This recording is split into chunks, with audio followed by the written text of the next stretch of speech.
শখের বশে দুটি ময়ূর দিয়ে শুরু করে বছরে প্রায় ২০ লাখ টাকা আয় করেন ময়ূর সাহালি।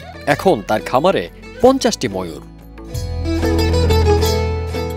কুমিল্লার হোমনায় শখের ময়ূরে খামার গড়ে তুলেছেন বাবুরকান্দি গ্রামের এই তরুণ উদ্যোক্তা। ২০১৯ সালে মাত্র একজোড়া ময়ূর দিয়ে শুরু করলেও সাহালির খামারে এখন শতাধিক ময়ূরের রঙিন সমাহার, যার বাজার মূল্য প্রায় ৩৬ লাখ টাকা।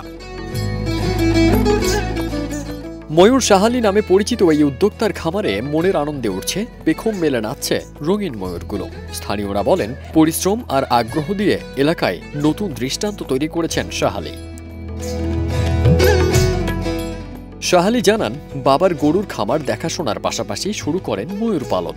ডিম ফোটানো বাচ্চা থেকেই এখন তার খামারে ১০০-র বেশি ময়ূর। প্রতিজোড়া ময়ূর বয়সভেদে ৩০-৪০ হাজার থেকে ১.৫ লাখ টাকায় বিক্রি করেন তিনি। ময়ূরের পালকও বিক্রি হয় ২০ থেকে ৫০ টাকা দরে, আর প্রতিহালি ময়ূরের ডিম ১০ থেকে ১৫ হাজার টাকা। আমি ২০১৯ সালে শুরু করেছি দুটি দিয়ে, পরবর্তীতে আরো ৫টি কিনেছিলাম। আল্লাহর মতে এখন আবার প্রায় ৭০টির মতো ময়ূর আছে। এগুলা হচ্ছে আপনার ব্যয় খুবই কমই, কিন্তু এগুলা তো আমার শখ থেকে করে, এটা তো কোনো প্রফেশনাল বিজনেস না। আমার গরুর খামার আছে, ওটা হচ্ছে আমার প্রফেশনাল বিজনেস, যে গরু দুধ দিচ্ছে, কামাই দিচ্ছে, টাকা দরকার, গরু বিক্রি করা যাচ্ছে, যখন তখন তো আর এগুলো বিক্রি হয় না।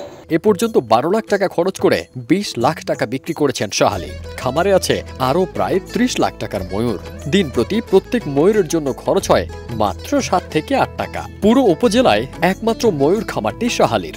ময়ূর বিদেশি প্রাণী হওয়ায় আলাদা করে লাইসেন্সও লাগে না। হোমনায় ময়ূর সাহালির সাফল্য এখন বেকার যুবকদের জন্য অনুপ্রেরণা।